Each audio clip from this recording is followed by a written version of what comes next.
En higa achiel kod ndalo ariyo nyaka ne ng'anyo mokwongo mag rawere mag Gen Z timre pacho ka higa mokalo. Ng'anyo mane magino mak Rex Kanyike Masai e chuny boma ma Nairobi.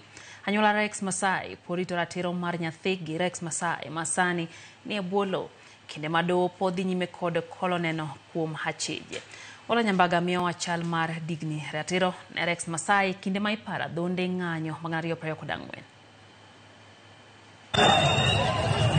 Chieng' tich ang'wen tarik 20 dwe mar auchiel higa mar 2024 e kinde mane piny otwere kaachiel kuom yawuoyi mane onyiedhore oko mar ng'anyo moting'o Rex Kanyike Masai.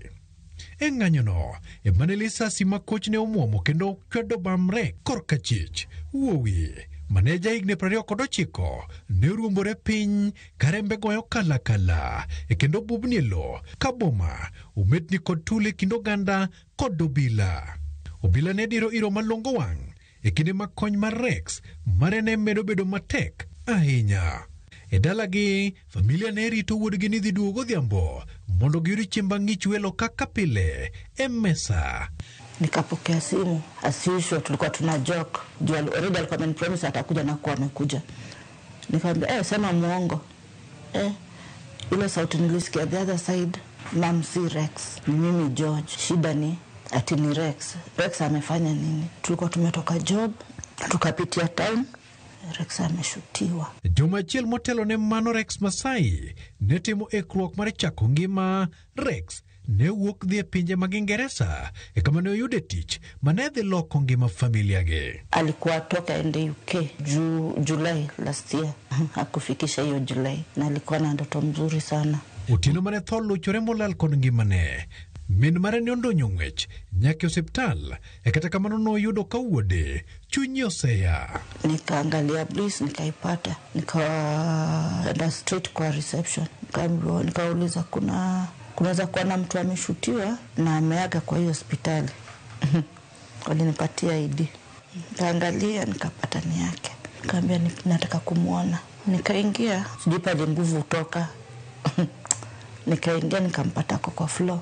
Min mare wacho ni kapod chunye ne goyo machiemo mar tero wuode kar kano ringre, nofwenyo ni risasi ne pod omoko e bam Rex Masai. Kata kamano ne ofwenyo ni tem pande ne weche moko. Lipot moko noyango ni obila ne dwaro ni mondo gitim dong kod ringre Rex Masai kendo tere kan kano ringre ma Nairobi Funeral Home. Min wacho ni kane oduogo kinyne to noyudo kane osegol risasino kendo nonro ne ochakore gi kanyo. Tukidunga nguo kuna that kahol kalikuwa kahol kadogo, so kumregesha ile position yake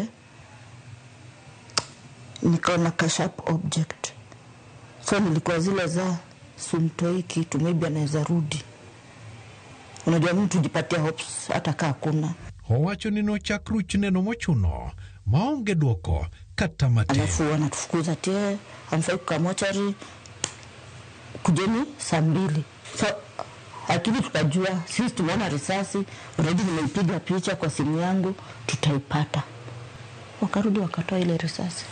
Gisani en higa achiel Karumbi kod Ong'weng'o okwako manyo ratiro mar Rex Masai kado dhi nyime kod kola diera e wi tho mar Rex Masai. Joneno buora osegolo neno ka obila Isaiah Murungiri ma itudo kod nek mar Rex Masai ne ondiko dhoge dwe mar 2 mar higani kano tamore wachno moumo ye piny.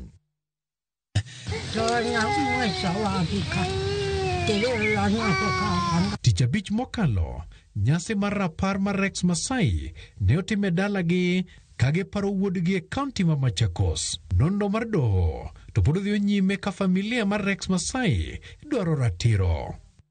Amount of compensation naweza nirudishia mtoto. Ile dream alikuwa nayo hawatanifanyia. Ni mimi niamke. Walter Nyambaga, Ramogi TV.